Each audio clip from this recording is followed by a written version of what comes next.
आज अपने वीज आरोग्यम की ओर से गुमला राजा श्री कृष्णदेव सिंह को गोल्डन कैरियर ब्रेसलेट पहनाते हुए, और शायद आप लोग को जानकर बहुत खुशी होगी कि हमारे विजन आरोग्यम के बोर्ड कमेटी मेंबर्स हैं, पदाधिकारी हैं, सदस्य हैं, और आज इन्हें हम लोग गोल्डन करियर ब्रेसलेट पहना रहे हैं ताकि हम सभी लोग मिलकर शिक्षा, स्वास्थ्य सेवा, रोजगार को बेहतर बनाएं।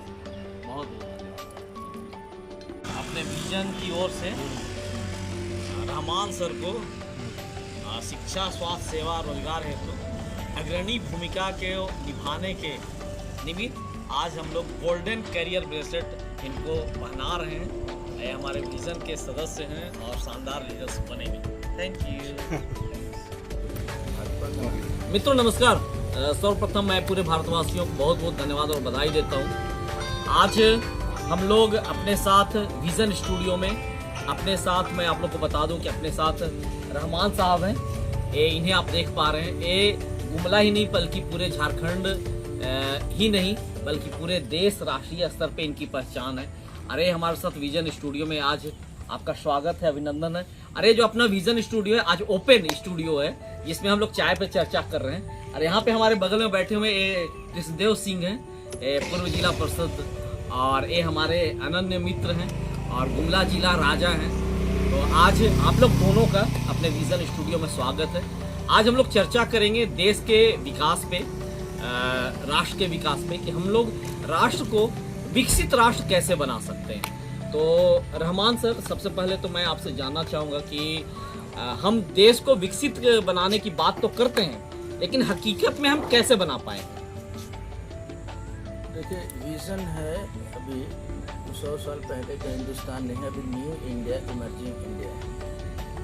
और ये हम विकसित देशों की श्रेणी में खड़े हो चुके हैं मेरे हिसाब से, इन माय ओपिनियन। बट जो अभी ऑक्टोपस हैं 5 वीक्स, अमेरिका, रशिया, चाइना वगैरह, तो ये हमको उतना क्रेडिट नहीं दे पा रहे हैं।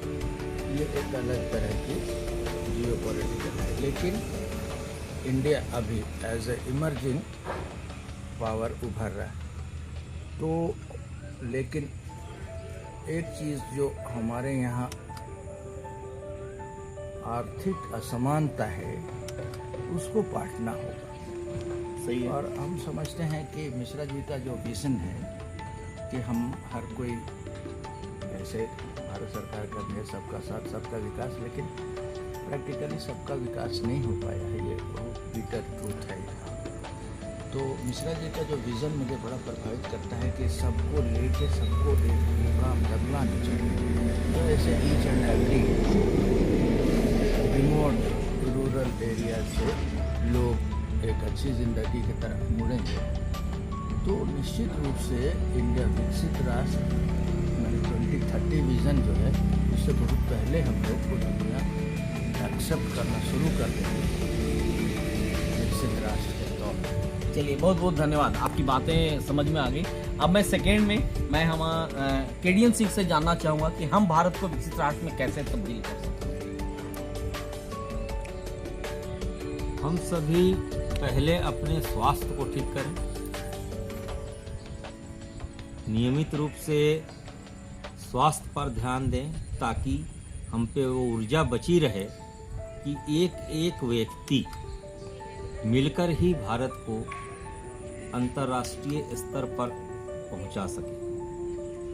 उसके साथ साथ आर्थिक समानता भी होनी चाहिए। और विकसित राष्ट्र के श्रेणी में हम लोग धीरे धीरे पहुंच रहे हैं। शिक्षा भी हमें चाहिए, और ख़ास करके जो अशिक्षित राज्य हैं, अभी भी बहुत सारे राज्य, केरला तो टॉप में है, वो शिक्षित है। शिक्षित राज्यों में 100% साक्षरता केरल में है। और उसी स्तर से लोग जो भी योजना लाते हैं भारत सरकार द्वारा, वो सोचते हैं कि मद्रास का गांव है ये केरला का गांव है। उस हिसाब से OTP, नेट, इंटरनेट लाते हैं। आज स्थिति यह है कि बहुत सारे राज्यों के सुदूरवर्ती इलाकाओं में लोग अच्छे से मोबाइल चलाना भी नहीं। उसके लिए शिक्षा चाहिए। शिक्षा, स्वास्थ्य और आर्थिक रूप से मजबूत होना, ये पहले पूरे भारतवर्ष में सभी राज्यों में हो जाए तो यह विकसित राज्य घोषित होना तय। चलिए, बहुत बहुत धन्यवाद आपका, आपने बहुत अच्छी बातें करी। आपके कहने का मुख्य तात्पर्य है कि हमें फॉलोअर नहीं बनना होगा, हमें क्रिएटर बनना होगा। Yes yes. अगर हम क्रिएटर बनेंगे तो निश्चित रूप से हम बहुत जल्द विकसित राष्ट्रों में आ जाएंगे। और मुझे लगता है ऐसा कि कोई भी इंसान छोटा और बड़ा नहीं होता है, बल्कि हर इंसान में वो ताकत है जो कि अपने आप को, इंडिया नहीं पूरे वर्ल्ड है, हर इंसान अपने आप में वर्ल्ड है, बस सिर्फ उसको अपने को ताकत को पहचानने की जरूरत है ना। तो अगर हर इंसान पहचान ले तो मतलब कर लेंगे। एक चीज़ मैं और कहना चाहता हूँ कि आज के समय अभी अपने साथ आप लोग के सामने प्रैक्टिकली आप लोग को बता रहे हैं, अपने साथ अपने रहमान सर भी जुड़े हुए हैं, अपने साथ सर भी जुड़े हुए हैं, केडीएस सर भी जुड़े हुए हैं। तो जहाँ पे लोग आज के समय में जाति धर्म की बात करते हैं, वहीं पे हम सभी लोग मिलकर, कुछ बुद्धिजीवी पर्सन लोग अगर शुरुआत करें कि हम जाति एक है, धर्म एक है, सारे एक हैं, तो निश्चित रूप से जो जाति और धर्म का असमानता है उसको हम समाप्त कर सकते हैं। ठीक है, क्योंकि किसी का ब्लड हरा नहीं है, किसी का ब्लड काला नहीं है, सभी का ब्लड काटोगे थोड़ा सा तो लाल ही निकलेगा, है ना। और कुल मिलाकर एक ही तात्पर्य होता है कि लोग हिंदू, मुस्लिम, सिख, ईसाई तो बोलते हैं, लेकिन जब हॉस्पिटल में जब आप एडमिट होते हो, जब आपकी तकलीफ होती है, उस वक्त आप ये नहीं बोलते ना कि हमें खून चाहिए, तो कि ईसाई का है कि हिंदू का है कि मुस्लिम का है। आप तो उस वक्त जान बचाने होते हैं तो भैया किसी का खून दे दो, लेकिन हमको चाहिए। तो जब उस वक्त जान बचाने के लिए आप खून ले सकते हो, तो दूसरे को मन का खून क्यों नहीं बनाते यार? यही चीज है ना। तो अगर इस तरह की भावनाएं होंगी तो निश्चित रूप से हम लोग बेहतर होंगे। रहमान सर जो है सो मैं आप लोग को बता दूं कि ऑलरेडी राष्ट्रीय स्तर के व्यक्ति हैं। आप अपना परिचय देंगे खुद से तो शायद पूरे विजन के लोगों को, पूरे राष्ट्र को देखने को, समझने को मौका मिलेगा। तो आप अपना परिचय दीजिए प्लीज कोर्स के साथ। मैं हफीजुर रहमान मेरा नाम है। बाय प्रोफेशन मैं टीचर था। कोशिश की मैंने रिमोट एरिया में सबसे गरीब बच्चों को अपना सारा ऊर्जा लगाने का कहीं पर मेरे को अंदर से संतुष्टि है। जॉब तो था, नौकरी था मजदूरी वाला, लेकिन हमने उस बच्चों पे मेहनत किया है 30 सालों से, जहाँ कोई नहीं जाता था डर से, वहाँ मैंने बहुत बेनतहा कोशिश की, पूरी जवानी दे दी। ये एक पहलू है मेरा जिससे हमको अंदर से बड़ी संतुष्टि मिलती है कि मैंने कुछ बेहतर किया। दूसरे मेरा एक जुड़ाव स्पोर्ट्स से रहा है। शुरू से खेलता था, फुटबॉल खेलता था, उसके बाद फिर उम्र बढ़ने के साथ फ्रैक्चर हुआ था पैर में, तो प्रैक्टिकल स्पोर्ट्स हट गया। बट नेशनल ग्रेड रेफरी हूँ एथलेटिक्स में, रेसलिंग में, फुटबॉल में, हॉकी, कबड्डी, खो खो, सबका स्टेट ग्रेड का बोनाफाइड रेफरी हूँ। तो मेरा सारा जीवन स्पोर्ट्स में गया है। मैं अपने को स्पोर्ट्स लवर कहलाना पसंद करता हूँ, और आज भी sports is a way of life कहते हैं। जैसे उनसे मैं प्रभावित हूँ, राधा कृष्णन से, उनकी पुस्तक पढ़ी थी, उन्होंने लिखा Hinduism as a way of life. तो जहाँ इतनी नफरतों के बीच में तो अगर स्पोर्ट्स को रखा जाए तो नौजवान नस्ल जो खटकाव की तरफ जाती है, वो उसका सारा एनर्जी खेल में लगेगा, तो नेगेटिव एनर्जी ख़त्म हो जाता है खेल के मैदान में। और वहाँ कोई जात नहीं, कोई नस्ल नहीं होता है, वहाँ सिर्फ होता है विजयी होने की जो ललक होती है। तो समाज भी विजयी होने की ललक से चलती है। और मेरे ख्याल से हिंदुस्तान पूरे विश्व में इकलौता ऐसा देश है जिसको पहले बोलते गंगा जमनी तहजीब। ये आज भी है, कल भी रहेगा। लोग मिल के रहते आए हैं 1000 साल से। हाँ, कुछ ताकतें हैं, पैरोकियल फोर्सेस, जो इसको तोड़ना चाहती है, बट इन माय ओपिनियन ये नहीं टूटेगा। 1000 साल का जो बॉन्डिंग है किसी की कोशिश से नहीं टूटेगा। तो उसमें हमको लगता है कि लोगों के मिडिल क्लास से अपलिफ्ट हो जाएं, कोशिश करें, मेहनत से आगे बढ़ेंगे तो एक बहुत खुशहाल समाज बनेगा।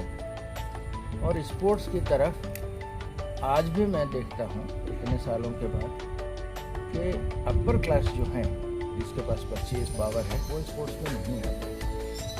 तो हमारा ओलंपिक लेवल पे वो पकड़ नहीं हो पाता जो अदर कंट्रीज। हालांकि इथियोपिया, सूडान ये बहुत गरीब देश है, फिर भी वो ओलंपिक लेवल तक है।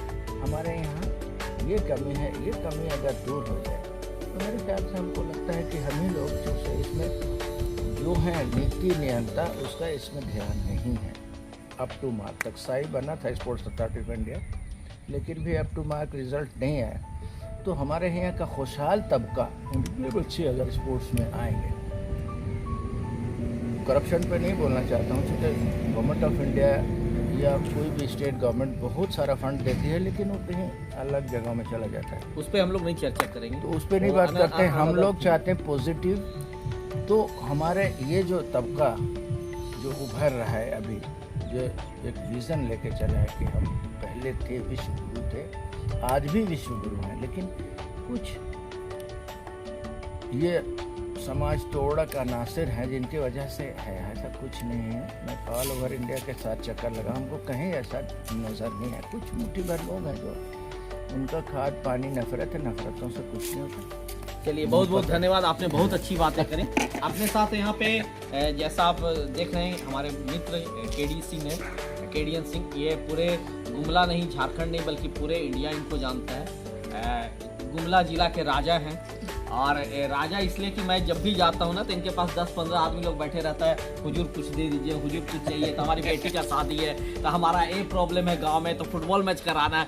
मतलब कि ये वाकई दिल का राजा है और सभी को मदद करता है, हमने देखा है।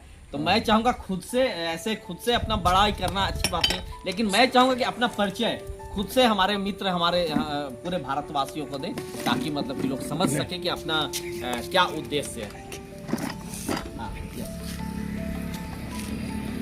मैं विजन आरोग्यम से जुड़ा हुआ एक सदस्य हूँ, और विजन आरोग्यम राजीव रंजन मिश्रा हमारे परम मित्र हैं।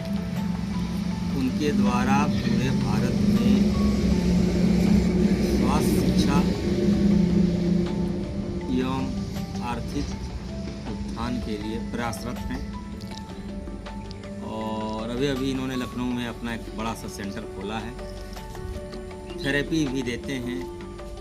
बड़े बूढ़े बुजुर्ग जो बीमार रहते हैं, चल नहीं पाते हैं, उनके लिए तमाम प्रकार का थेरेपी दे करके उनको उनके जीवन में एक नया उमंग लाने का प्रयास करते हैं। मैं हृदय से इनका बहुत बहुत आभारी। कितना बड़ा दिल है इनका, आप देख सकते हो कि मैंने इनका अपना परिचय देने के लिए बोला। ये अपना परिचय नहीं देके हमारा परिचय दे रहे हैं, है ना। ये समझ सकते हो कि इससे ही से समझ सकते हो कि दिल कितना बड़ा है। वाकई ये मतलब कि ये निश्चित रूप से हमारा मित्र है। मैं गर्व करता हूँ और बचपन से मित्र है, और ईश्वर से यही कामना करता हूँ कि जो हम लोग की जोड़ी है, रहमान सर की, मेरी, केडियन, ये सोनी है ना, तो ये जोड़ी हमेशा बनी रहे और कुछ क्रिएटिव वर्क के लिए बनी रहे, ताकि कुछ हम लोग देश के लिए बेहतर कर सकें। और जैसा कि आप लोग देख पा रहे हो, हम लोग जितने भी लोग हैं कोई यहाँ पे व्यक्ति नहीं है, बल्कि अपने आप में व्यक्तित्व है। और सभी लोग एक दूसरे के व्यक्तित्व से मिलकर, हम लोग अपने विजन के साथ मिलकर निकल चुके हैं भारत को विकसित राष्ट्र बनाने में, शिक्षा को आगे बढ़ाने में, स्वास्थ्य को आगे बढ़ाने में, और रोजगार सृजन के क्षेत्र में हम लोग आगे बढ़ चुके हैं। आप लोगों से भी निवेदन है, ये जो हमारा विजन स्टूडियो है, ये कोई स्टूडियो नहीं है, बल्कि अपनी जो ख्वाहिश है, आह्वान है कि कोई भी व्यक्ति, चाहे वो फुचका बेचने वाला हो, चाहे वो जूता सिलने वाला हो, चाहे वो देश के लिए समर्पित कुछ भी अगर आर्थिक रूप से काम कर रहा है जिससे कि उसका 10 लोग का पेट चल रहा है, वैसे लोग को हम अपने विजन स्टूडियो में आमंत्रित करते हैं और ओपन टू ऑल इंटरव्यू करेंगे, बात करेंगे और उन्हें पूरी दुनिया के सामने लाएंगे। तो बहुत बहुत धन्यवाद सभी लोगों को, बहुत बहुत बधाई। जय हिंद, जय भारत।